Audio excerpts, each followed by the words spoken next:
make sure I'm not muted. Okay, there we go. Ladies and gentlemen, and variations thereof, welcome to the Selectives Lorecast, Casual Elder Scrolls podcast. This is episode 29. We've almost done 30 of these fucking things. Pause the music! No, shut up. We were going to talk about Argonians today, and a couple of people had to cancel on us, and then, just because life, and then we sort of looked at each other and went, do any of you guys know anything about Argonians? And none of us really do. So we're going to talk about the Summerset Isles expansion for ESO. Anyway, my name's Rotten Deadite. With me today are... Hi, I'm Corey. I have a lot of names. That's the best. And I'm going to go by this one today. Okay. Okay. All right.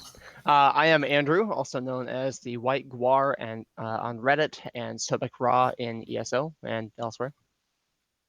And I'm Michael, though you may know me as Scourgicus or Moon Sugar Leader. And so the Summerset Isles expansion has finally been released for the Elder Scrolls Online a couple of weeks ago, I think. 3 weeks ago, something like that. Yeah, it was. I thought, what was it? The 21st, I think. That sounds right. So it's been about almost 2 weeks. And I personally have not finished the expansion because work, but most other responsible people have. So I'm going to be asking a lot of questions. One of the things that I want to start with is one of the things that I was most excited to see in this expansion, and as it turns out, was something that Lauren Schick was also very excited to do, which was this is the first time we're seeing the Sload since Redguard, all the way back in the day. Although the Sload have been mentioned in a huge range of documents in other Elder Scrolls games, aside from Redguard, we haven't actually seen any in a game. So this is the first time in a long time that we've been able to get that. And we got more than just the Sload. We got a variation of the Sload called Land Sload. The Sea Sload. Sea Sload, excuse me. Yeah. Which means that the other Sload would be Land Sload. I don't know what the other... I just kind or of their figured Air Sload? They're Sload. They're vanilla flavor. Yeah. These other guys are like Neapolitan, you know. Yeah, and you get to interact with a Sea Sload, at least one, as in my experience so far. And that some bitch has got frog legs. And a whole lot of reverb. like a whole lot of reverb. So can anybody talk about what we learn about, at the very least, the Sea Sload in Summerset Isles? I got this. So the Sea Sload are they're a subspecies of the Sload. And they don't actually come from Thras. They come from an underwater kingdom called the Ulvorkus. And the Sload that we see in game are part of a collective. They call themselves the Abyssal Cabal. Mm-hmm. So what we can figure out from that is that they're working together for some common goal. Mm-hmm. Sload are very calculating and they don't do things unless they're going to get something out of it. So in fact, the Sload that's seen in game talks to Clavicus Vile, almost like he's working for his ad. Like Clavicus is working for the Sload, almost. Like, in a very haughty kind of like, you don't talk to Daedric princes like that. You don't. But and I think where you were headed with that was that the Sload are way more powerful than I think most people would anticipate.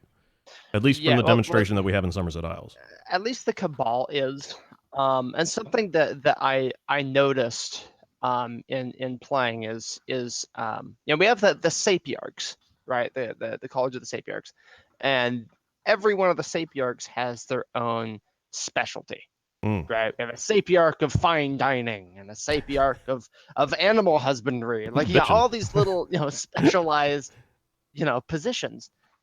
And the Abyssal Cabal does the exact same thing.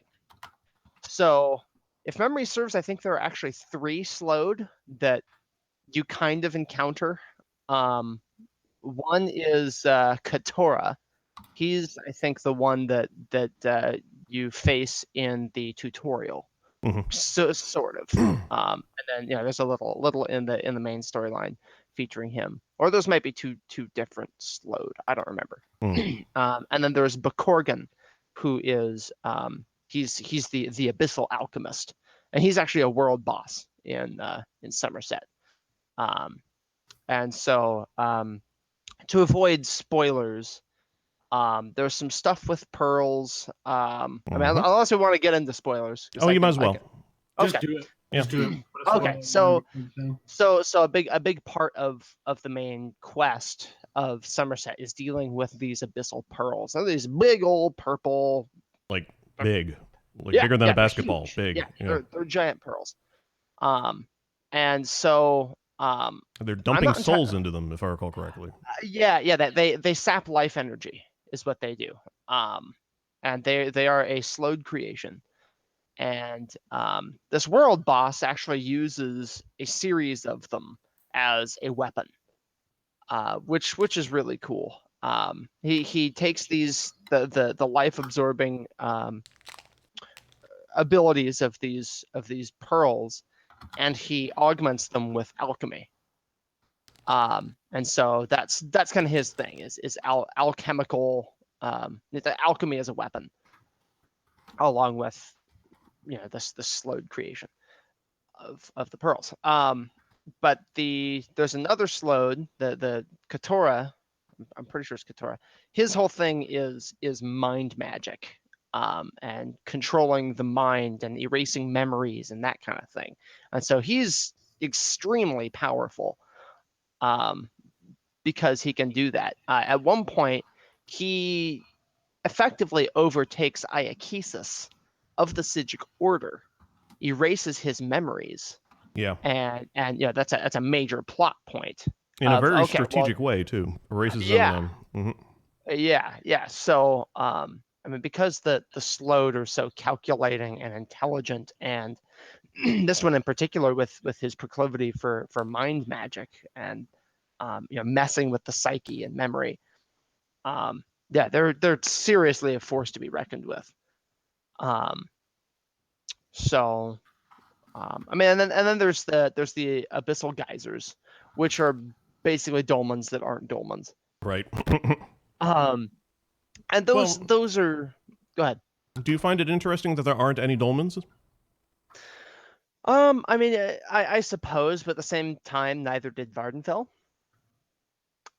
Which I mean, and I've seen some people ask questions, in like zone chat. Well, why aren't there dolmens here in Vardenfell? What's the explanation for that? And I mean, my best guess is maybe because Molag Bal doesn't want to deal with his ex. I don't know. But there are no actual Molag Bal, Plain Meld, Cold Harbor dolmens. In the dolmens are the anchor portals, correct? Yeah. Okay. Yeah. They're the means through which Molag Bal is metaphysically dragging Tamriel into his plane. My guess is that the dolmens, because pretty much everything since Craglorn is happening after the attempt of the plane meld. That's and my true. my assumption is people tore down the dolmens in certain areas. Well, they're still up in everywhere else, though. But the problem is that you have to, like, it might be that the way that we're supposed to play Elder Scrolls Online is we're supposed to do the main quest first and then go and do the expansions. But because of the way the game works, there's no indication that that's supposed to happen. So if there's a continuity that we're expected to follow, it's not been made aware to us that that's what we're supposed to do. And also no NPCs in the expansions talk about the plane meld like it's something that had happened. Yeah. So well, I mean, maybe the expansions, because we do have the tutorials, the one in Vardenfell and the one in Summerset. Maybe those things occur before the plane meld. I mean, it could be up to the player's interpretation, because True. It would make sense for the queen to open up Ariadon and Alinor proper to the low races. It Yeah. would make sense. Yeah, because Kree she's anchor. preoccupied with the Three Banners War. And Exactly. She's trying to, I mean, not I wouldn't say foster peace necessarily with opening up Somerset. Oh, to take the Um, high elves down from their position is what they're trying to do. It's trying to see, politically saying, okay, the Bosmer and the Khajiit are Valid. our valid blood brothers, and they're allowed in our sacred land. Because if we're disregarding Arena, this would be the first time, like in history, basically, that outsiders have set foot on outside of Ariadon. So literally on to Alinor proper. yeah, Right. That's a major. Like that's far as high elven culture. That's a huge barrier to break. Mm-hmm. Oh yeah, and that's a major theme in the entire island of Somerset. And I may use Somerset and Alinor interchangeably because we've never really been given a direct name for that island. So the way I do it, this is I call the main island Alinor. Yeah. Only because that's what the Thalmor call it, and then I call the barrier island, I'm calling it, that's Ariadon. And then together there's Somerset. I figure Somerset is the whole archipelago. Yeah, the whole archipelago. Whatever the word is, I don't know. I'm honestly not correcting you. I'm just You're asking, saying yeah. I don't know how it's pronounced I'm either. sure one of those is right. We're smart. So, what is it that the I know I seem to recall that they tried to explain the difference between sea Sload and regular Sload, and it seems to be a cultural thing. Yeah. I mean, I don't recall encountering any explicit descriptions of separating the two. I mean, they basically just say, "Oh yeah, they're sea Sload," and it's implied that they're different from regular Sload, which personally I like because it allows us to fight Sload, but then also doesn't necessarily contradict my own writing on the Sload, which is personally kind of nice, but yeah, that's kind of a selfish thing for me. But yeah, the cultural differences are something that I mean, they're not huge, I don't think. I mean, the biggest one I noticed, and this is largely a syntax difference, which could just be a result of being separate from each other. That the sea Sload don't refer to themselves in the third person as Nagasta does in Redguard. True. And someone pointed out to me that could just be an eccentricity of the particular Sload that speaks, which I think is Kephera. Because as you fight the geysers before you complete the main quest, or a certain point in the main quest, you actually hear Kephera's voice the same way you would hear Moloch Balls on Dolmens. Echoing over them. Just kind of booming over and summoning bad guys to fight you and that kind of thing. Yeah, I mean, it doesn't sound like there's any real contention between the two cultures, but there's also not really any collaboration between them. So, and knowing Sload, there'd be a lot of infighting anyway. It seems to be the. Well, yeah, I mean, they're gonna fight amongst each other by their if you have an island full of evil geniuses, someone's getting thrown under the bus. That's for sure. Like that's just a matter of fact in Thras and the other cultures of the Pearled Sea. Brits versus Aussies, New Yorkers versus New Jerseyans. Basically, yeah. Yeah. Australia versus New Zealand, Americans versus Canada. Which one are the Canadians? So one of the other things that we get in Summerset Isles is we get a very in-depth examination and explanation of the Psijic Order. Yes. which, Yeah. among other big earth-shattering things like foreigners walking on Arden, foreigners Artaeum's seeing the Psijic Isle is Yeah. ridiculous. So has Artaeum been, I'm going to say reduced for the lack of a better word, to a pocket dimension? They're very vague about it. I have a theory based on what I've seen in Artaeum. As when the PTS came out, I spent a lot of time just running around exploring every nook and cranny of Artaeum, because why wouldn't you? Yeah. And there's some kind of like sky shield looking thing, big old bright crisscrossy lines that form kind of a loose lattice around the, what we would call the sky in I guess a pocket dimension. But you also notice, if you pay close attention, that there are celestial bodies floating around, Mhm. In the sky on the horizon as you move to different points on You the can island. physically see planets? Yeah. Really? And they're That's huge. awesome. They're absolutely gigantic.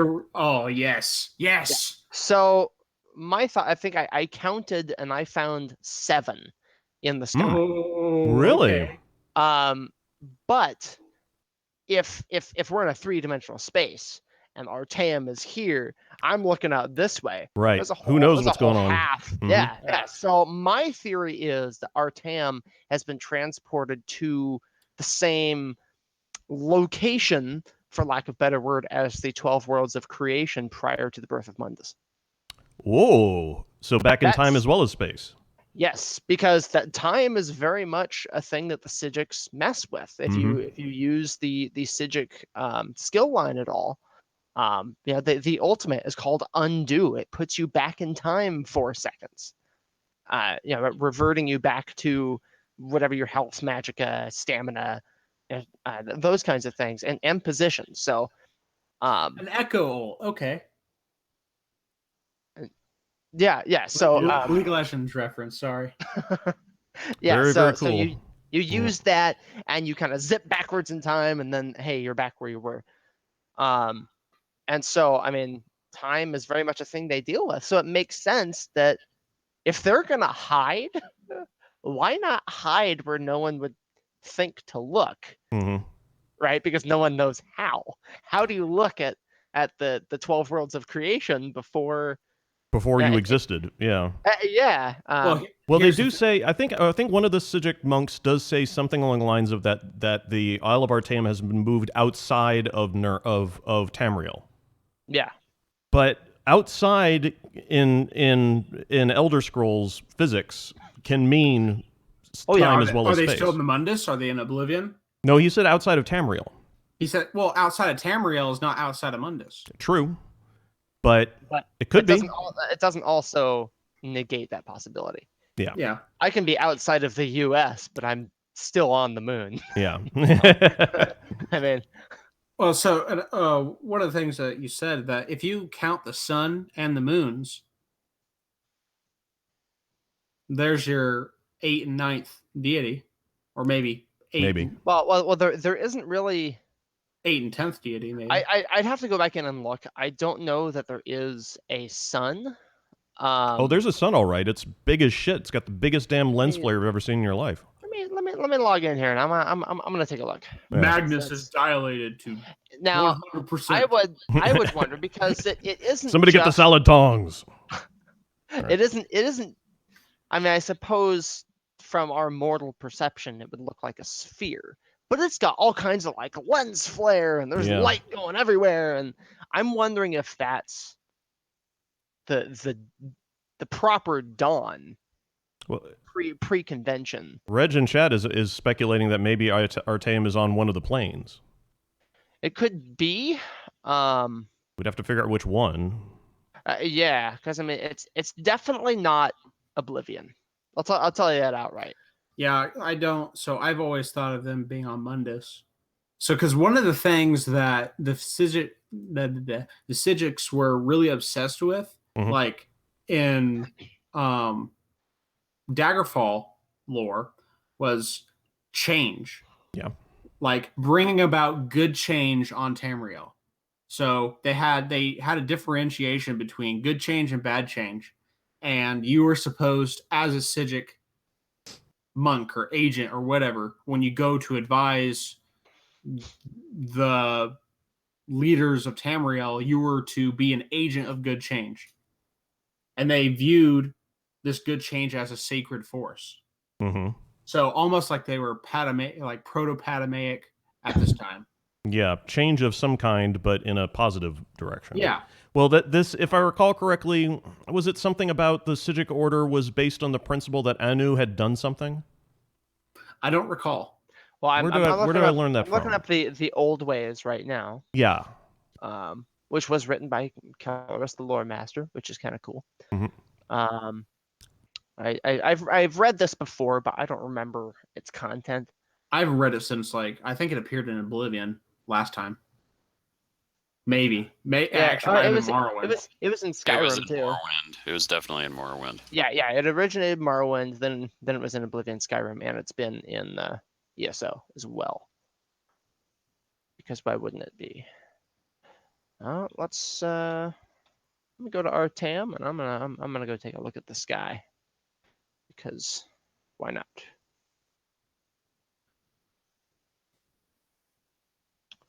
I can share my screen if we like. I mean, the frame rate probably won't be great. Doc, do you know, you're talking about the old school data mines of ESO, or data mining from something else?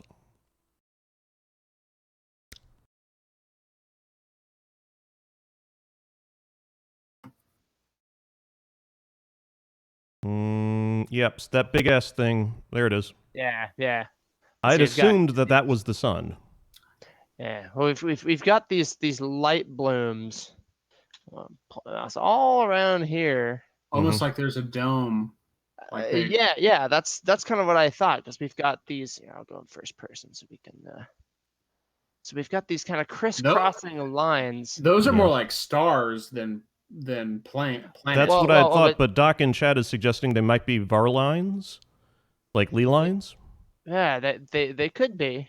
I see they crisscross, and I mean they're all somewhat over geometric shape. Yeah. Well, okay, so do you guys remember the Orrery? How like Dibella and Mara? Yes. Like there was a triple orbit around. Like I think it was around Julianos.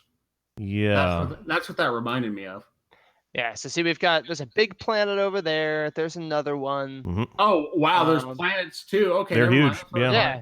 Wow. That's why I think this is the. And it's not obviously Massa or Secunda, I might add. I mean that one of them is not clearly red.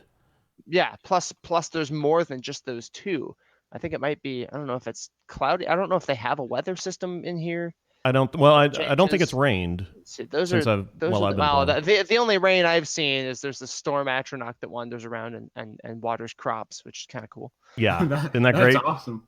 He forms a big black cloud over his head and waters clouds with it. Yeah. You know what that reminds me of? So we were talking a while back about how if we could do it over again, we wouldn't have the 8 planes of the Aedra in the sky, but we'd have the 16 planes of the Daedra in the sky instead. Right. Oh, hey, look, there it is. Good timing. Yeah. And it just rains on crops. He just wanders around and tends to the crops, and he waters them because he's a storm Atronach and he can do what he wants. That's what he do. He's an independent storm Atronach who don't need no man. I don't know where all the others went. I counted 7 at some point. I don't know if there's cloud cover and I just can't see them. Is there a day-night cycle here? I don't remember. Yeah. Is there a what now? A day-night cycle. I don't think so. It's always this thing is wherever always this there. is, morning or evening. Yeah. Yeah. So I mean, you can see the. I like the pronunciation Separa Tower, but they call it the Kephera Tower. Yeah. They call it Sephora. Well, go take a look at it because this is the tower is actually one of my favorite pieces of architecture in the expansion. It's like Byzantine neo-Gothic looking. That's awesome. Yeah. Yeah. It's the actual texture of the thing itself is absolutely remarkable. It Yeah. looks like it's made out of flowing water, kind of. Sort of. Well, and they say in dialogue that the foundation was actually predates the towers itself, Huh. which based on, I don't know, I mean the location and everything, I think that's old Sload architecture. Well, it But could be. I it's thought it also looked like the having a bonus. Dreg because the first thing I thought when I saw it was glass and coral. Yeah. Is it in the shape of a diamond or a triangle? A triangle. Yeah. So the bottom's a triangle. Okay, Mm-hmm. that's interesting. Yeah. And it looked like one of the formations of or one of the sets of stars up in the sky was some kind of pyramidic Yeah. shape as well. Yeah, and then to get in and out of the tower, we've got these little water trough thingies. And here, I'll zoom out so you can. I don't know how well it's gonna go with this frame rate, but it like splashes, and then suddenly you're inside. It's actually the same effect that the sea Sload uses when he teleports around. Yeah. So here's the inside of the Kephera tower. Yeah, if you can hold the camera still for a second, you can see that Yeah. the entire all the walls and everything have this blue texture that's flowing over it like energy or water. Yeah. Like it's crystallized water or, Yeah. Let's see if I can get a little closer to some here. Here we or go. coral. It reminds me a lot Yeah. of coral. That is really very coral. Guys, this is Sload. Mm-hmm. Water is symbolically significant to the old way. Interesting, Doc. There's a lot of water in this in the Psijic Isles. Well, that would be Well, there's also these lights here, and this is something that Michael pointed out when I showed this off Yes, earlier. the little spheres. Yeah, the little spheres. Something that I noticed is there are is it eight individual little orbits, Mm-hmm. and this big one here has its own little orbit. Mm. So that one I think is RK Mm-hmm. with the Necromancer's moon floating around it. And the others are the other Daedric planets. Yeah, they actually go out of their way to not keep the orrery's continuity. That's good. Yeah. So, Yeah, that changes things. Yeah, and they don't ever reference these lights ever. They don't say anything about them. Oh, irritatingly, yeah. Yeah. So I mean, just looking like I stood and I watched one for a while, and I was trying to count the little orbiting bodies there. So I don't think that's Necromancer's moon. I believe that would be Mara, orbited by Dibella. Mm-hmm. Because could be because if depending on how we interpret deification, we could be existing at a time before Metamarco got his hands on Big Stompy. Yeah. No, I would argue that's retroactive. Yeah, I would too, but I'm just saying it could be before it was retroactive. And if you know what I mean. And because it's retroactive, if we like or take my writing seriously, I argue that an NPC apparently says, "Please don't drink our lights. We need them, and it will give you a major stomachache." I believe it. there's lots of these. Yeah. But water emitting light though. That makes you think. So this is one of my favorite pieces. Yeah. Did you bother translating that? Well, it's the Eye of Magnus. It does seem to be. Yeah. Oh wow. And I counted 7 of them here in the Kephera Tower. That look like a kind of like the Aliadin script. Yeah, it's, I can see if I can. I think it's Daedric actually. That's yeah, the language. No, it looks like simple. It might be simplified Daedric. That's what I'm saying. Yeah, simplified Daedric. Actually, guys, that's Dwameri. Oh, he's right. He's right. It's Dwamaris. Oh my god, it is. That's right. So if we look at that, Dwameric? this looks an awful lot like Clockwork Tech, doesn't it? Well, it is Sothasil tech. In fact, why don't you just run to Sothasil's bedroom real quick? Yeah. which is I think right here. This is the Psijic No, order, that's the right so mask. Oh, That's the he right does. mask. So Yeah. he's still okay. Yeah. Sothis makes an appearance. Oh, that's not it. I gotta find the. Oh, there it is over there with the little. Oh, the yeah, reference. you just followed the Sothisil tech. Yep. Here we are. So all of his boxes and stuff, his shit, he Yep. just leaves around. They actually made reference to him from last year, the Second Age or whatever it Yeah. was. Oh yeah. No, he's Last year, the First involved Age. here. He's involved here in kind of a big way. That's great because they kept He that actually shows up, continuity. shocked the shit out of me. He shows up in this expansion. He's just, and like you come out of like a dungeon and he's just standing there and he's like, "Hey, what's up?" And I'm like, "Motherfucker!" Yeah. He Scared the hell shows out of up and he's like, "What's up, buddy?" Yeah, so as you can see, he's been working on a what you call it, on a giant. An imperfect. An imperfect. Thank you. I was trying to get that word out of my head. Well, I don't think that's the imperfect, because there is an imperfect world boss in Oh, and is that not it? in the Clockwork City. Yeah, Oh yeah. no, This that's is, a. yeah. Oh, what's that Well, called? this is it's the an Imperial statue. Dreadnought. This is the statue that you get when you if you pre-ordered the It's from the Merlin trial. edition. It's from the trial. Yeah. Clockwork City. I can't remember what it's called. But yeah, that's the statue you get if you ordered whatever it was. Yeah. Sheesh. Mm-hmm. So, yeah. Yeah. How about the wall behind you, with the rope? Yeah. This is where he stands and you talk to him here a couple of times. But yeah. So he has a literal portal from the Clockwork City to Artaeum. Pretty much, yeah. In fact, once you finish the main quest, you have a little powwow with him, and then he kind of opens up a portal right here, and then disappears. And you're like, well, that was cool. So, yeah. Oh, I didn't even see this giant orby thing.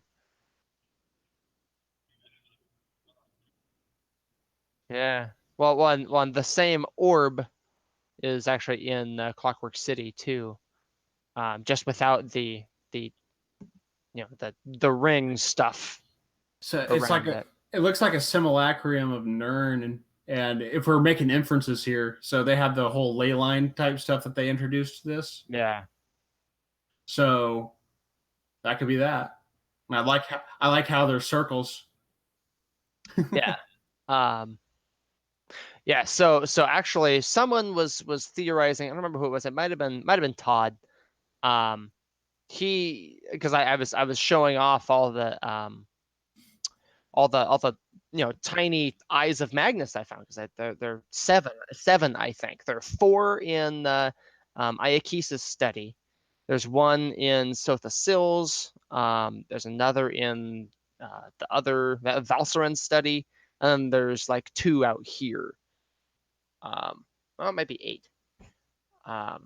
Which, if that's 8, I'd have to go back and recount. So Todd noticed how those are very similar to clockwork stuff, with all the clockwork stuff laying next to it. And thought, oh well, what if the Eye of Magnus itself is actually clockwork in origin?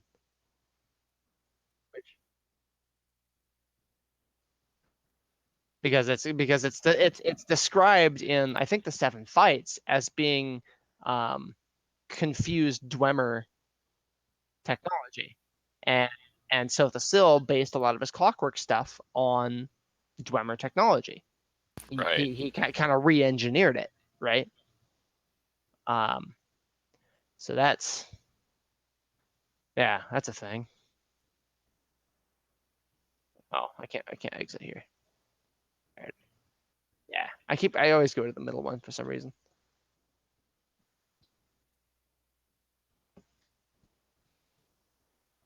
So one of the things I wanted to ask was, how does the Crystal Tower look? Crystal Tower, well, why don't we go there? Because it's featured in the cinematic trailer a bunch. We gotta go to Lalandril for that. Did I get my crystal butterfly wings? I wish.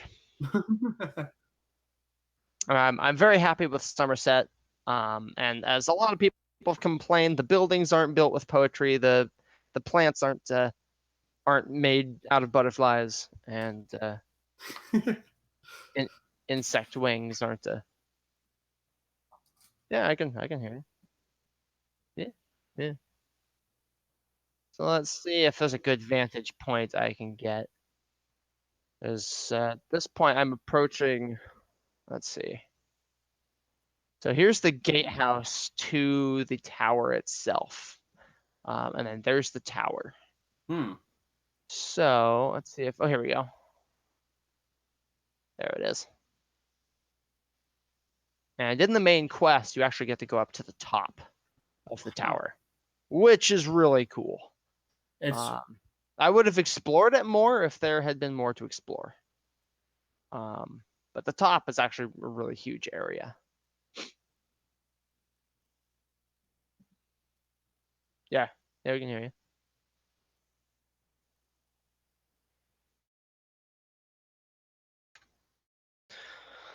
Yeah.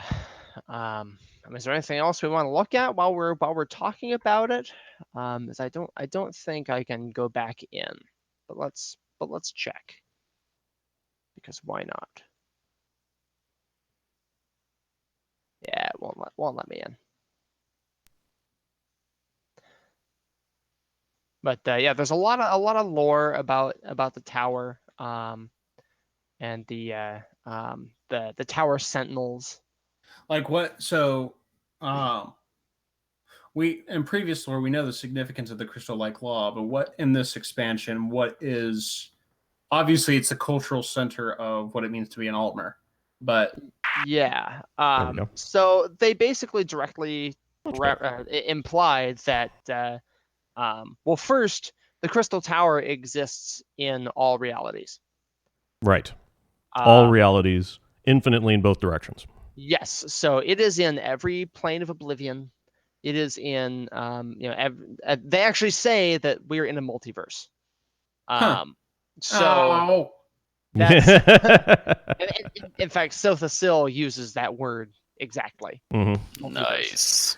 And so, crystal-like law, the whole point is that the Triad is trying to take it over so that they can become greater than they are, by influencing, by exerting their influence through the Crystal Tower into all realms, into all possibilities. They want to become infinite. And something that I noticed, because the Triad is comprised of Clavicus Vile, Mephala, and Nocturnal. Personally, I think Mephala on this. Yep, that's right.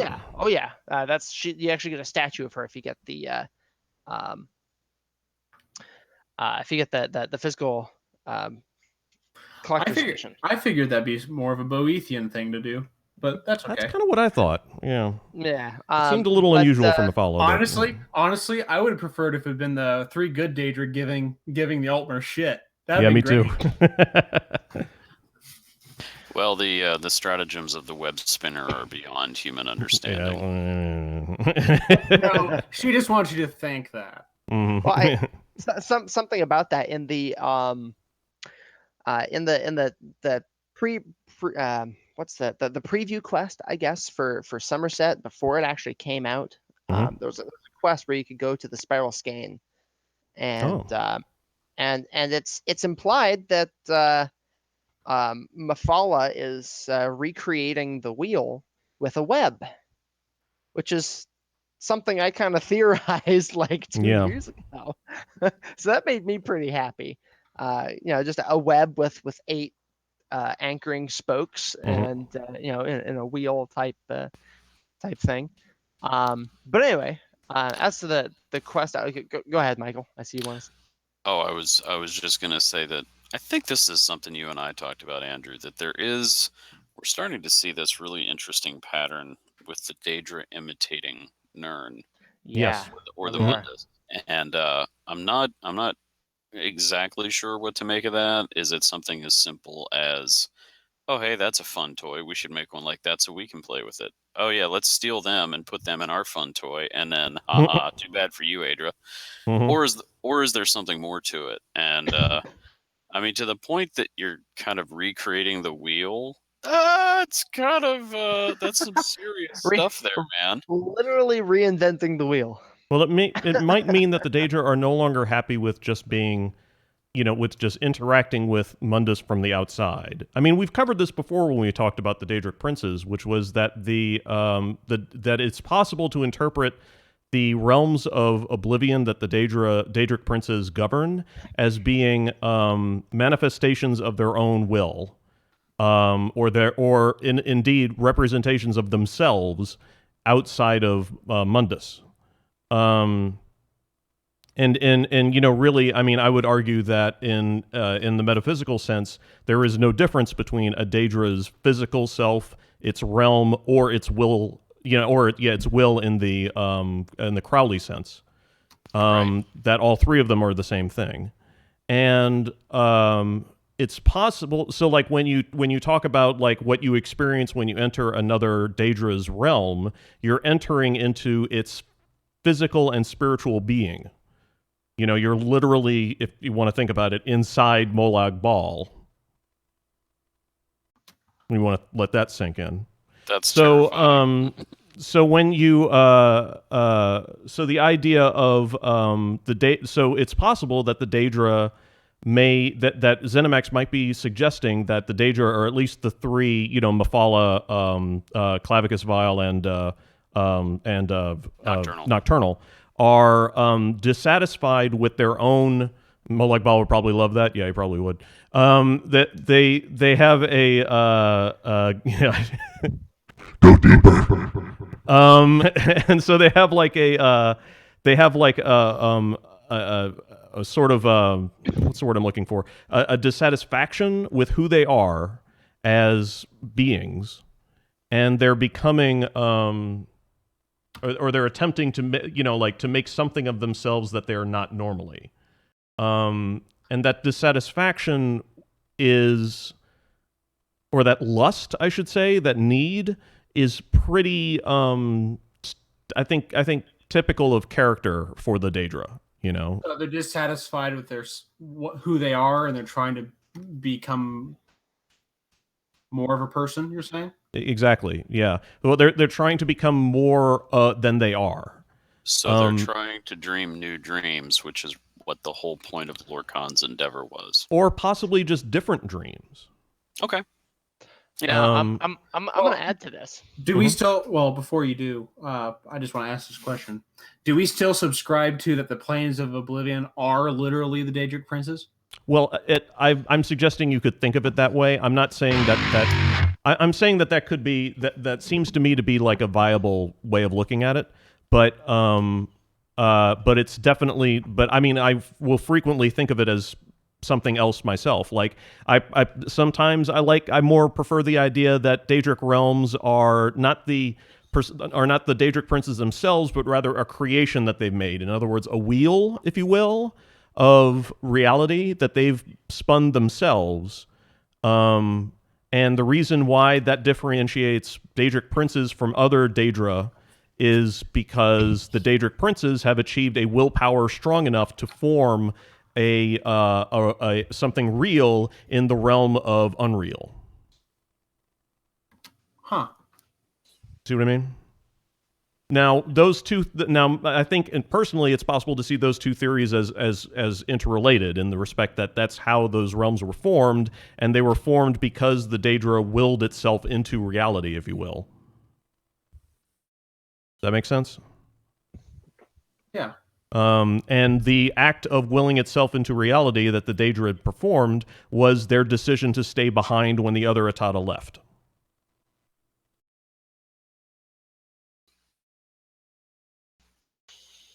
I dig it.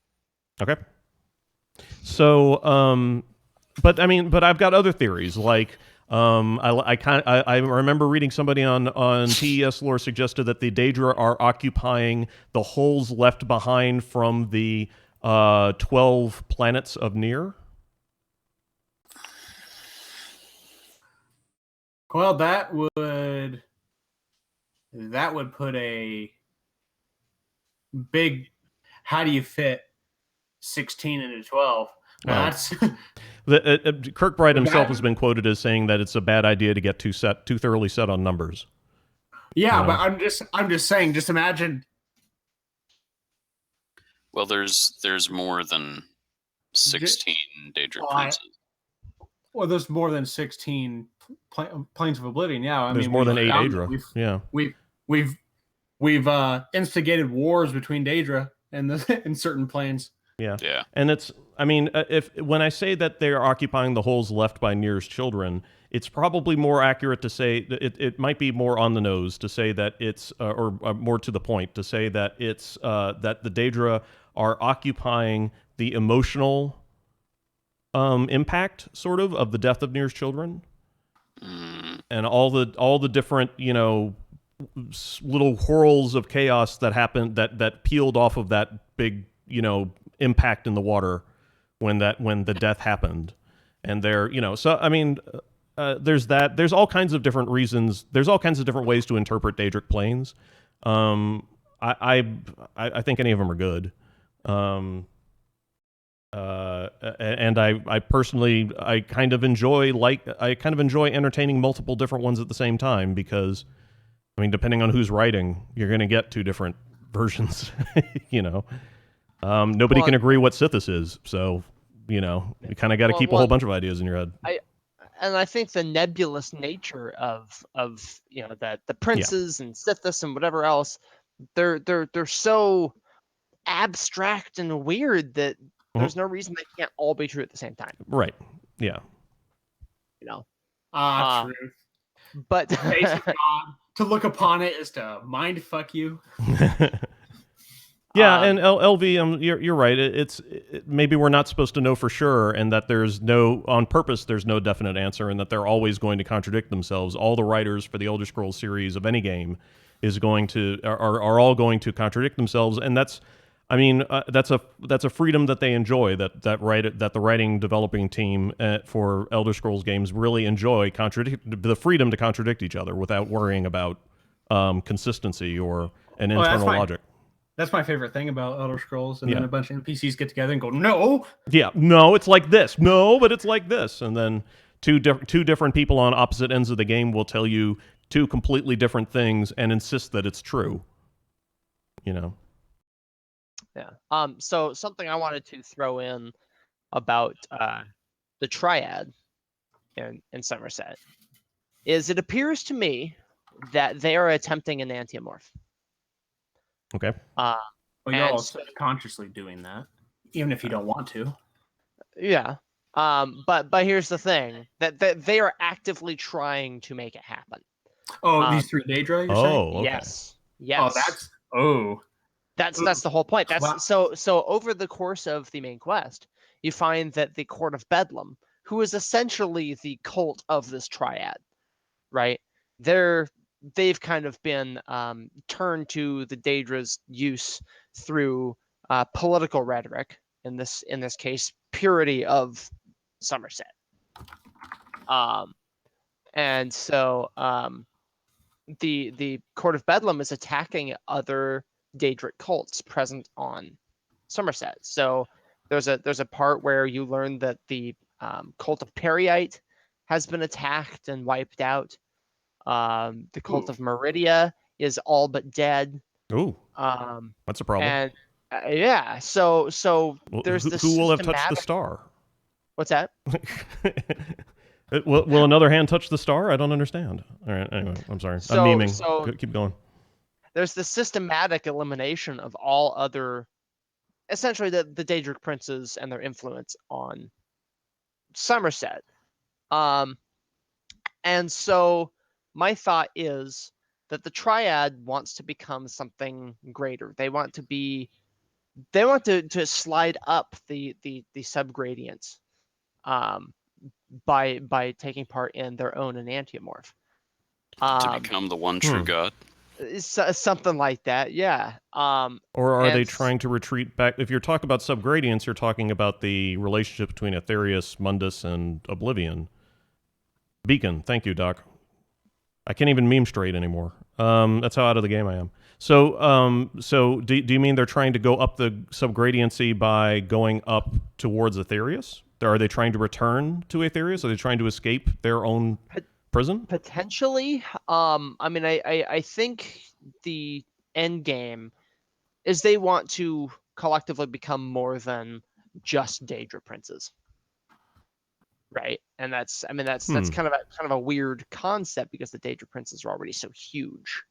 An enantiomorphic gift limb that is Yeah, is- you know, I'm not sure how to explain it past that. They want to be more than they are.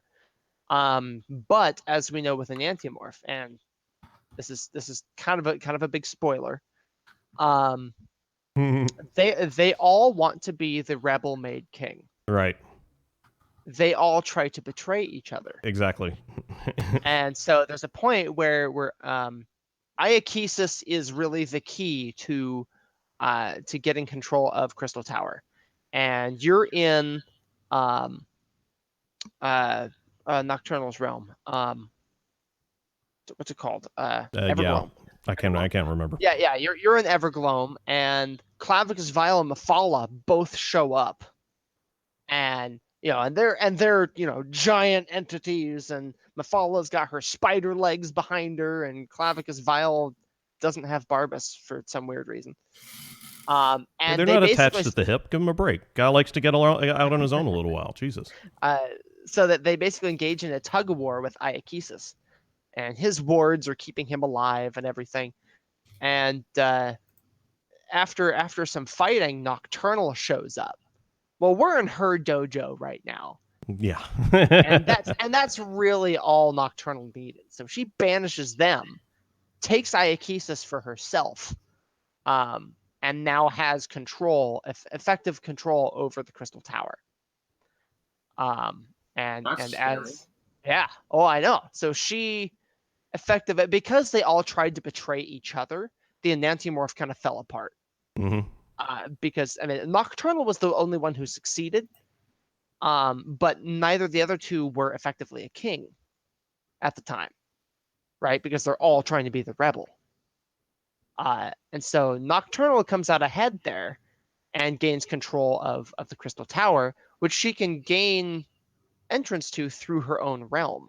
Because remember, Crystal Tower is in every plane. And so that's kind of my thought on. Oh shit! So the crystal like law is literally an imposi point that exists on on everything that can be observed. Exactly. Mm-hmm. It's the one universal possibility point. Yeah, and then in fact, Clavicus Vile, because at one point you got to talk to him. He doesn't like that Nocturnal betrayed him. He hates you, but he hates Nocturnal more, so he's going to help you fight her. And the way he can do that is by letting you into the Fields of Regret, the name of his plane of oblivion. He will let you in. Planes of oblivion, I'd imagine. What's that? One of his planes of oblivion, I'd imagine. Yeah. Considering he's the gambling type. Yeah. And so we get to walk through his realm for a short period, which is kind of reminiscent of a description of Umbriel, in the George Keyes novels, or Greg Keyes novels. Sorry. And he says, well, I can let you into the Crystal Tower, or I can get you access to it without dealing with the gatehouse. Remember, because when I looked at the map, I pointed out that the gatehouse there, close to Melandril. And one of the dialogue options is, well, why would it be easier through your realm? And he says, well, because there's no gatehouse in my realm. There's just the tower. So that's one less defense we have to worry about. Oh. And yeah, I mean, he kind of calls us an idiot, and he says, haven't figured it out by now? It's in all realms, man. Like, come through me and you can get there without having to deal with, holy shit, that crap. That just wrecks my entire world building that exists on every perceivable reality. Because that explains why there's such thing as mirror logicians. Mhm. Because they're trying to hide that shit. Yep. And it's why Numidium's little stompy nonsense was so devastating, was because it went across all parts of reality. Oh shit! And when it collapses on our reality, oh god, that's the ultimate stasis, the stasis of perception. That's eliminating all other realities. Oh man, that's the irreversible time stream. Well, that's when you look at some of the stuff that Kirkbride writes, and he talks about Tamriel Actual or Empire Actual or Tamriel Prime. He's talking about the Tamriel that the games take place in. Yeah. And then not the other mirror realities. Or, if you want, the characters that use those terms are thinking that they're in Tamriel Prime. Yeah. They may not be. Because one of the problems with being on an infinite plane is that you have no idea where you are on it. So, yeah. If it extends in both directions infinitely in either direction, then you can't tell whether you're in the middle or not. So, which explains why the dragon is so schizophrenic. Yeah. Well, that's something that I mean, if you've read Sloda ever, which is I love to plug it wherever I can. No, I'm just the abbreviation makes me laugh every time. Oh that's yeah, all. yeah, no, like, it came to me. I was like, nah, fuck it, I'm using it. Oh yeah. That's why wouldn't you? That's a gold. Gotta write it now. Yeah, the Sload coda, Sloda. Mm-hmm. There's a scene where you actually get to see Numidium sacking Atlanor. Mm-hmm. What, really? Oh yeah, and there are Jills floating around his head, like almost like this. So you know that picture of Jubal. He has a crown of Jills. Yeah, he does. There's a picture of Jib, and he's like up on a crest, and he's got his bow or whatever, and there's all the cliff racers like kind of circling in like a tornado around him. That's kind of what I imagine for Numidium, and the Jills are right there trying to fix the problem that is Numidium in time. If you get anywhere within audible range, all you hear is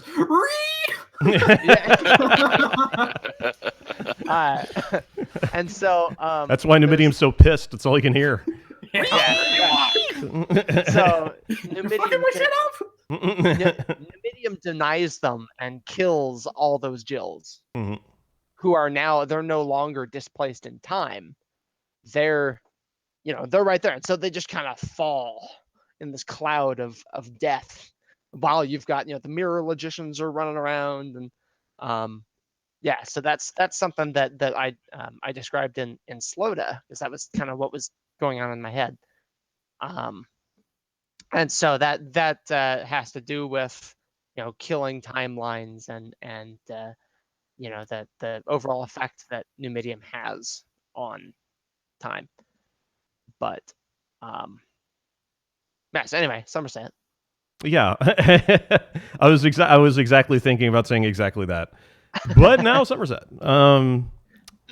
So let's see, what else we've kind of not covered. There's the Sapiarchs. There are ring-tailed lemurs on Summerset Isles. The what now? There are ring-tailed lemurs on the Summerset Isles. Yeah, they're cute. Yeah, didn't expect that. I didn't expect Vardvarks either, but so Yeah, well, I mean, there's also Welwas, and we find out that Welwas are native to Summerset, and they were brought over to Hrothgar, or oh really? The area around Orsinium. Yeah, that's so where. Okay. Yeah, so they're native to Summerset. Were brought over, and then were basically removed from Summerset that way. They kind of died out, and then they were brought back by the Sapiarchs. Yeah. Oh, I was going to say, did they accidentally smuggle one onto a ship by accident? And it was. Yeah. You know how they get.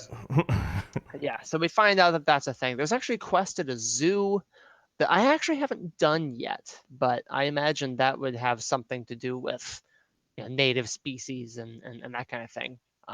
As you walk through the zoo, there's Cinch lions, and there's dune rippers, and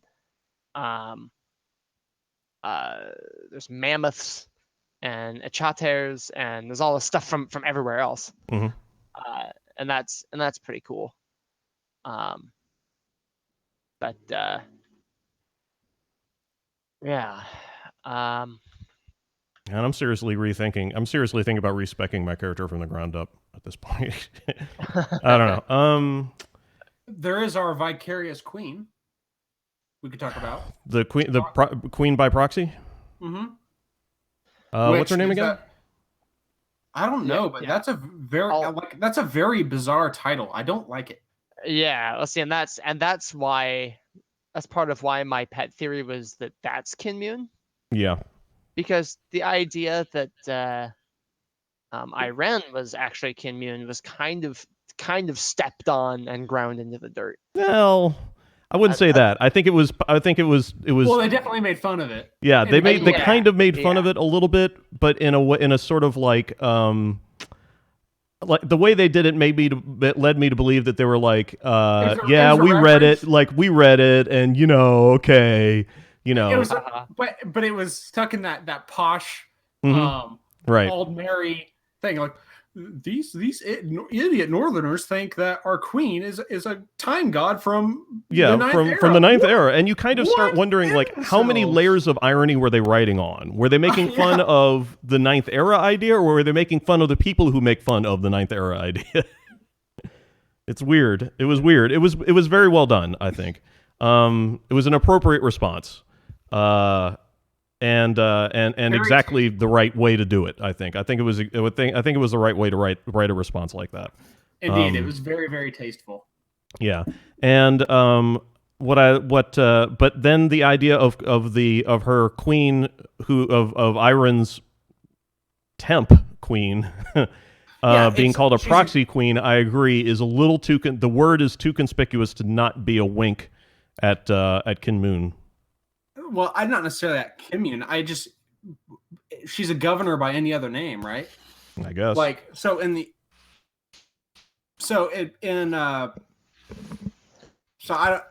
don't know what your guys' perception is, but my perception of Elnifex is this weird Greco-Latin with awesome Germanic thrown in. Okay.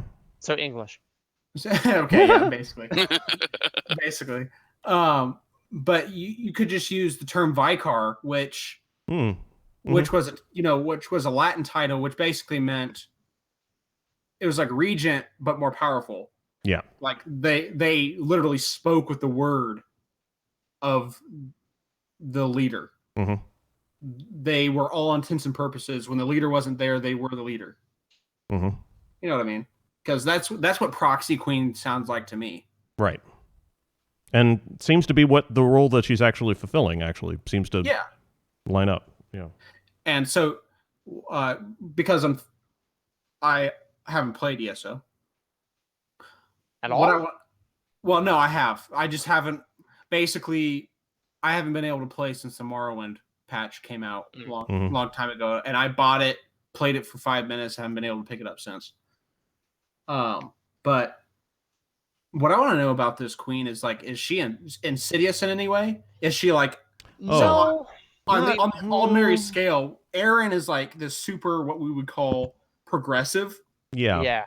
And the proxy queen is doing what Aaron tells her to do, but she's obviously not thrilled with the idea. So she's a classical bit more conservative Altmer. She's much more of a classical Altmer, but at the same time, she understands her responsibility and she's serious about it. Okay, so she's like, she says, she's deferring to basically Aaron's divine right, if you will. Yeah, I'll put it this way, she's more complex than you would think, because you would think lesser writers would say, oh, well, she's more conservative than Iron, so she's really trying to, get her own, agenda in without Iron noticing or something like that. But no, she's gritting her teeth and bearing it and doing as she commands. But yeah, exactly. And she's not hiding the fact that she's not crazy about it, But at the same time, at one point, she actually finds out that somebody is conspiring against Queen Iron's orders, and she absolutely punishes them. Oh, good. Like- so she just goes out and like, so she is upholding to tradition, The law. Yeah. to tradition, even though the Iron isn't. Exactly. That's good. That's good. Yeah, it's a decent character. It's not that's- two-dimensional at all. It's That's a complex, good character. yeah. And she may or Good may job, not. guys. She may or may not bang a Nord emissary. So Yeah. Oh, that's also well true. I then. forgot about that. Thank you. yeah. Well then, of course. Yeah. She might be, but or however Hey, the Altmer do it. It's not like there's not precedent for that. That's true. Yeah. I would assume the Altmers do it with, paperwork. But Yeah, well, there's actually a quest where this guy wants to dissolve his marriage because this woman ran off with some dirty wood elf, and he's like, yeah, you gotta go through this bureaucratic loophole and do this Yeah. paperwork and then go do this. The whole process takes about 5 years.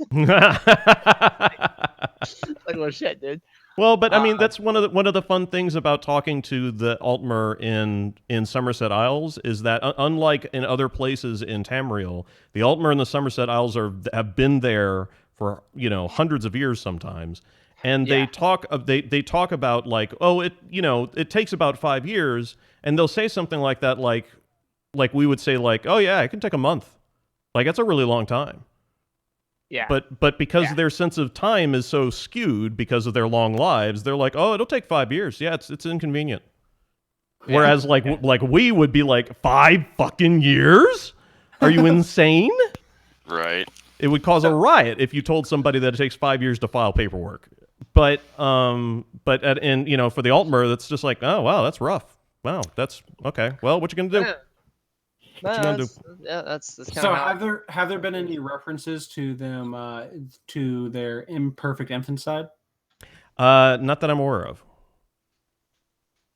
I don't know how far they went with that. I think actually at one point or another, in character, Lawrence Schick said that particular entry or that text, when he was answering in character, and he said that text was written with a clear racial bias. Well, obviously it was, but I was just wondering if there was any reference to it. No, I don't think so. Not yet. Dang it, this In should my be- opinion, I think Zenimax kind of pulls their punches in some places. Oh yeah, I mean, I understand, but still, I just have this I guess just notion of what a Altmer is. Mhm. So when two Altmer people are getting married, like it's a big deal. They're going through their lines. Yeah. They're figuring out who their ancestors are. They are saying, yeah. they're expected to breed Ubermenches, okay? Yeah. The best they can. So I actually have a question about that. So, confession, I'm a console peasant, and I haven't played Summerset. I have been transitioning. Filthy casual, my goodness. I know, right? But I am transitioning to PC to give it a try, and so far so good. Yeah, right. PC Master Race. Nah, it's console Master Race. You don't. Well, have I was excited to find out that you were getting into the guilds. No, that I was don't in, lie. so. It's controller master race. Anyway, It's- my question, because I haven't played Summerset yet. There's been some debates in the community about the Altmer and how this ideology of wanting to escape the Mundus and return to whatever gives them an almost anti-life kind of perspective, and so marriage and reproduction would be considered necessary evils. Right. But this is going to come up, Chris, because I always talk about this. I'm almost getting, from some of the stuff you guys have said, I'm almost getting like a Bene Gesserit kind of vibe, that there's a sense of eugenics. Or, I mean, I don't know. Talk to me. I mean, Targeted reproduction is what you're thinking about. It's not it's not that every Altmer in the Summerset Isles is expected to mate with another Altmer of another specific family. Right. But every so often you will get planning like that. Okay. And I've not gotten a confirmation that in the Summerset Isles expansion, nobody's been talking about that. Okay. That I have found. But there's a lot to this in the Summerset Isles that I've not done yet. So it's entirely possible that could end up being the case. Yeah, because the Hulkins are high elves who were cast out of their families as children mainly due to deformations and flaws. Oh, well then, good okay. find, Doc. There are there is a class. It's almost it's almost a caste system, kind of an Indian sort of untouchables sort of thing. And it is possible to be excommunicated from Altmer society. Based on your actions, based on how closely you observe, cultural tradition, and that kind of thing. Is that the Altmer are very much they're staunch traditionalists, and so I mean the way things are done is everything to them. Yeah. These are the steps we go through, and that's it. Mm-hmm. And I don't remember what the phrase is. Let me actually ask Jonathan. He's not here right now, but he may remember because he's been jotting notes on all that. So I doubt there's any reference to this because this is a video game. But the Altmer have always I don't know, in my mind I've always been kind of like the sex negative classical Greeks philosophers. Like there's this one classical Greek philosopher that said basically rather than having sex you should just kill yourself because otherwise you'd be impure. And basically that's how Christianity got its sex negativity was from the classical Greeks. And I just always wondered if that kind of thought isn't imprinted on the Altmer, because that's just the way I've always viewed them. This eugenics, at least in the higher classes, this eugenical obsession with perfection, where perfection cannot exist technically. Yeah. Oh, that lower caste. I just found the word. It's apraxis, to be an apraxic mer. According to the Wikia, the Aprax are mer who are socially ostracized by other mer on the island of Summerset, often due to I lost my spot. Often due to criminal acts. While some apraxic elves work hard to eventually return to a normal place in society, others simply remain in exile. Apraxia comes from Greek, meaning inability to perform particular purpose actions. Yeah.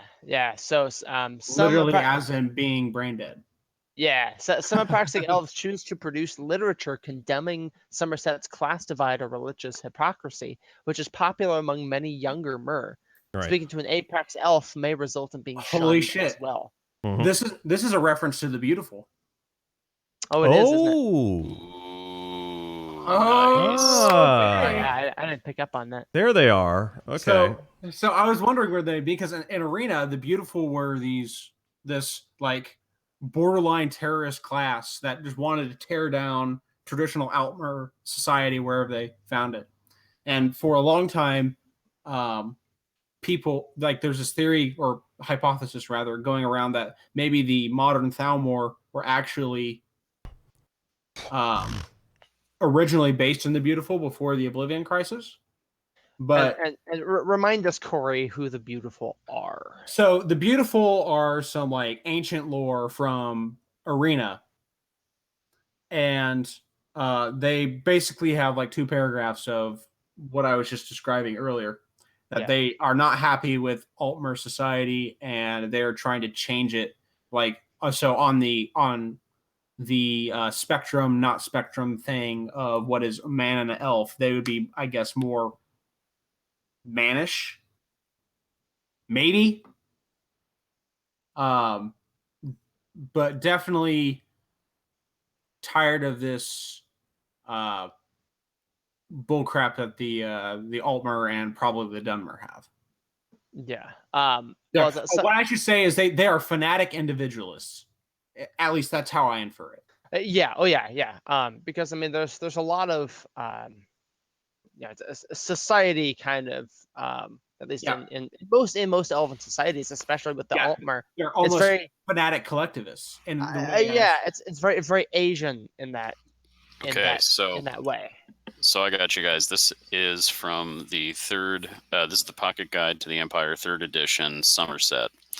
A dark side of this movement, however, is exhibited by a shadowy group who call themselves the Beautiful, originally a salon for artists and the reasonable philosophy that Summerset must let go of its past in order to move forward. The Beautiful became a revolutionary gang dedicated to the destruction of the great monuments of Altmer civilization. Oh, shit. Wait, it gets better. The Crystal Tower was naturally an early target. Oh my god. And fortunately, attempts against it have failed. Yeah, what was destroyed during the Oblivion Crisis? But many other great ancient sculptures and emblems of the past have been vandalized. Lately, the Beautiful have turned their attention to living symbols of the Isle, the royalty of Summerset. The particularly gruesome murder of the daughter of the King of Shimmerine has horrified and outraged the public. And what did the Thalmor do the first time they got into power? They massacred. They had a purge. They purged the royal household, who actually were, if we're to believe the racial whatever that the mother passes on. So the actual Queen of Summerset at the time would have been Baron Zaya's daughter.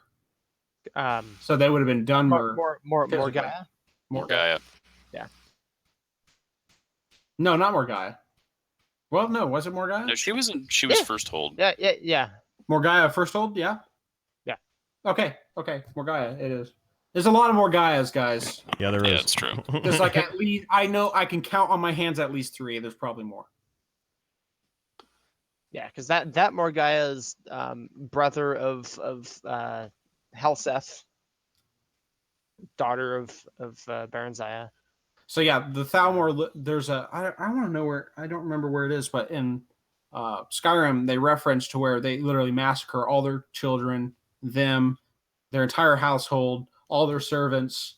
Like it's the one that's written by an Imperial officer. I can't remember which one it is, but yeah. It might be like it might be the Great War. That might be the one. The History of the Great War by that Legatus, whatever. Yeah.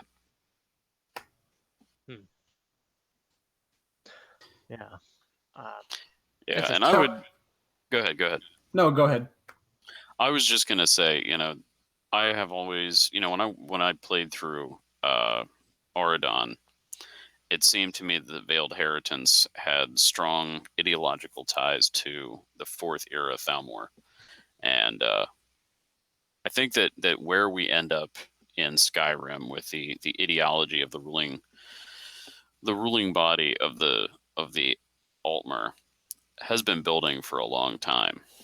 The lore was there at least as far back as Arena, but in terms of in-world stuff, this has been building for quite some time.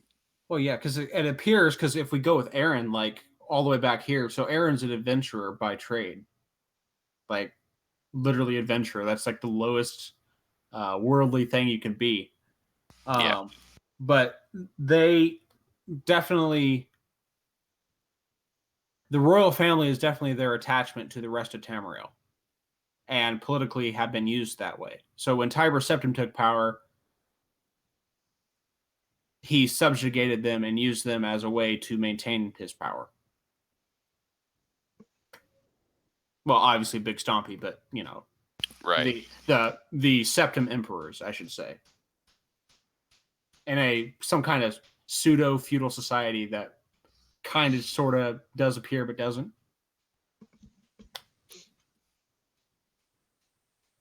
So is there anything else interesting that I'm reading stuff right now, and I think we've pretty much covered the big stuff. I'm trying to think. Yeah, I think we got it. We covered the Sea Sload. Talked about Crystal Tower.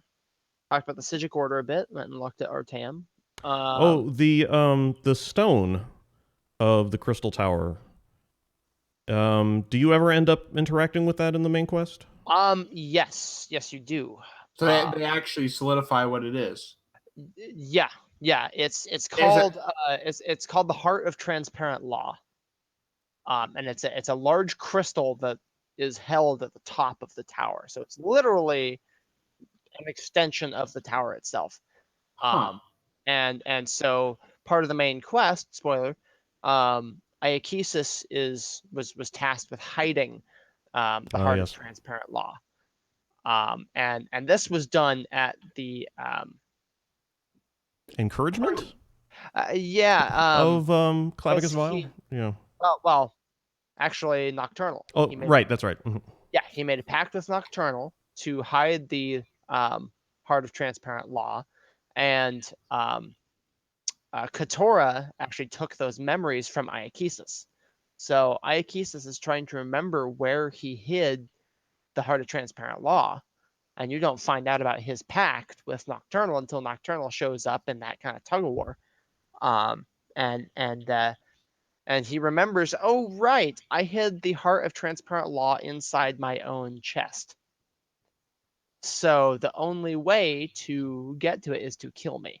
And Nocturnal is like, okay, and blew him up and took the Heart of Transparent Law. So she controlled the stone of crystal-like law, and that was how she was able. She ended up corrupting it with some Sload magic, if I'm not mistaken. And she actually, ripped the heart out of his chest. I've never heard that before. Oh yeah, I know. So you could say that the Enantiomorph with the Triad failed, but that Nocturnal did, in fact, complete an Enantiomorph with Iakesis. Okay, so the stone. My theory has always been this: the stone of the crystal-like law was the memory of Ariel's ascension. Which I mean, that doesn't necessarily make it untrue, but yeah. But okay, so what she did is she corrupted it. She pulled this thing from his chest. She basically, and we're watching, so we basically did another convention. Yeah. Well. Here's the thing. It almost a reverse convention, honestly. Because what Nocturnal was trying to do in working with Sload, she was trying to use the pearls, which can absorb life energy. Mm-hmm. She was trying to use that as a conduit to power the crystal tower. Weird. So she modified the crystals, but she said, "Oh yeah, it was an easy thing. It was no big deal. I just, actually, it's her Earl in the Court of Bedlam, who, and her Earl is actually Vea from Balmora. If you've played the Vardenfell expansion and the whole bit with Naryu and Vea, she becomes the Earl of Nocturnal, and she talks about how easy it was to use Nocturnal's magic to modify the Sload pearls, and then the pearls allow Nocturnal to absorb life energy from every reality, because the tower is in every reality. Use that to fuel the tower and use the tower's influence to extend herself, to effectively become the reigning king. Okay, so basically, this sounds like to me that Nocturnal smacked that tuning fork to allow her to nom on a bunch of souls from every observable reality. Yes. So she's stealing souls that were, so for instance, a classic hypothesis is that who you emulate the most in life is where your soul goes. So the vast majority will go to the dream sleeve, where people who just are not quite alike, but people who are closest to, say, Mehrunes Dagon will go to the Deadlands. People who are closest to Dibella will go to Dibella's plane or whatever. So she's stealing souls from all those planes. Oh yeah, absolutely. Yeah, and in fact, Sothisil himself says, yeah, if she wins, she effectively becomes infinite in every sense of the word. Whereas before, I mean, we've talked about the princes being kind of infinite, but it's a limited infinite. They're kind of infinite within their own sphere. Well, yeah, there's different sizes of infinity. Yeah. Well, this would allow Nocturnal to be everything. The most infinite. Yeah, not to be confused with like the aggregate, wanting to become the dreamer necessarily. Mhm. She just wants to. So she literally becomes the shadow under every person. She's the infinite observer now. Mm. Yeah. The dark matter, maybe. Yeah. She's interested in effectively becoming the ruling king of all realities. Do we take the stone back from her? Yeah, because you end up having to fight her at the top of Crystal Like Law. You're fighting Crap. You're fighting a prince at the top of the law. That's pretty amazing. Yeah. That's insane. You don't actually fight her directly, because there's a fight with Vea. You end up killing Vea. Then Nocturnal brings her back and turns her into this weird monster. And then you kill that monster. And then Nocturnal brings it back again, even stronger. And then you kill that. Good Lord. And then you've got to do something with the Heart of Transparent Law. I don't remember what exactly. And then, curses, Inspector Gadget, I'll be back. That kind of thing. And what's really cool that I liked is as you're fighting at the top of Crystal Like Law, Nocturnal is all giant, like floating out in the ether at the top. And she's huge. And so you can see her just kind of looming over the tower. It's so cool. Very cool. Yeah. So there's that. I mean, well, that explains why. So it makes me wonder. So I'm going to do some inferences that have like no basis. That's my favorite. Oh yeah, my favorite. Putting ideas that are going to be wrong. Sure. So when we knock down the Crystal Like Law, we take away her infinity. Yeah. Perhaps. Mm-hmm. That I think that stands to reason. Assuming the Altmer don't change that way before, because Altmer being Altmer. Altmer got Altmer. That's true. Or Big Stompy comes along. They're like, we need the tower now. Yeah. we could rather use one. Turns out not so bad. Wow. Anything else? We've got the Divine Prosecution. What's that? So that's effectively they're like state police? the religious and cultural police of Altmer. Oh, great. Yeah. So think like Falmer, not Falmer, Thalmor guards basically. Mm-hmm. And but they never actually state that they actually have any connection to the Thalmor that I recall. Well, no, they don't. Well, see, the Thalmor are, remember, originally the governing body, the Altmer governing body of Valenwood. Yeah. I'm using that as kind of a colloquial, But they become elf Nazis basically. Elf Nazis. Yeah. Yeah. Well, if anybody's going to have cultural and religious police, it's going to be the Altmer. Indeed. Oh yeah. And so the Divine Prosecution, they hunt down heretics. Very, very Warhammer. Yeah. They and then they also deal with matters of law as well. So there's Jimmy's, no separation of church and state. Basically. They have a practice where anytime they put somebody on trial, there has to be 3 prosecutors. Mm-hmm. Yep. 3. And Yes. I think there's a quest where you get to be a prosecutor. You literally roll up on 2 of them standing around going, listen, we need a 3rd person for this. And the other guy says, we don't need a 3rd person. This is just superstition. And another person says, well, we're going to get a 3rd person and we're going to do this right. And then another character says, well, it's not like we're just going to accept the next person who rides up. And then they do. Yeah. How convenient. You know nothing of all law, but we're not going to take any old jackass. Oh, look, it's any old jackass. Because of course they would. Yeah. What's also fun to point out is that the dialogue changes depending on if you're an Altmer or not. Oh, that's Yeah. awesome. In a lot Oh, of cases. Doc's Nice. telling me that they're actually a So- branch of the Queen's Thalmor charged with enforcing secular and religious law through Somerset. Basically, yeah, that's So they It's are funny Thalmor. Okay. It's funny that they make a distinction. So if you play as an Altmer, they still recognize you as an outsider, but they accept you so much more easily. A lot of the dialogue is a lot more respectful. Do the Outlander Dunmer voice. Do it, Nelson. What now? The Outlander Dunmer voice. Do it.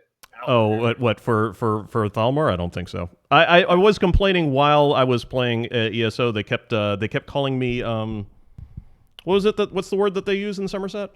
Caraval. A caraval, yeah. And I'm like, these people keep pronouncing the word Outlander wrong. I don't get it. Stand Awesome. up. There you go. God, profligate. You were dreaming. Stand up. Now, what's your name? Yeah.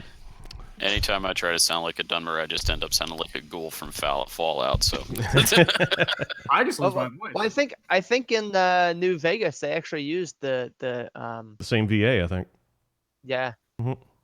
Yeah, I don't remember what his name is. but Yeah, neither. I never do. Dark Elf from Morrowind. Which is Poor cool. bastard. Yeah. So I think we've covered everything. yeah, I think we're good. That we can think of. And we've hit about an hour and a half, so that's usually where we're at. So thanks everybody for watching. I'm going to try to hopefully be able to cast some ESO tomorrow, provided my office doesn't call me and put me on the clock again. I'd like to thank everybody for showing up. We're going to try and do Argonians again in 2 weeks, hopefully. We gotta get those people who got the Yeah. awesome. Mm-hmm. I'm not going to sit here and talk about something I don't know anything about. Nobody deserves that. No, LV wants us to do a cast on Umbriel. especially with all the really yeah, awesome new if Argonian stuff. if I'm there, we'll definitely talk about Umbriel. Okay. Because that's that was it that the Umbra Hist or whatever. Yeah. Mm-hmm. That That's good stuff. It is good stuff. Yeah. Because I read both of those novels, both of the Greg Keyes novels. And I mean it's been a while. I may have to refresh myself on some of the lore, but Yeah. yeah, I mean there's definitely some interesting Argonian stuff. Yep. In there. So I want to thank everybody for tuning in, and we will see you when we see you, I guess, very soon. No. Everybody wave goodbye. Bye-bye. Take care, friends. Somerset Expat Part 1.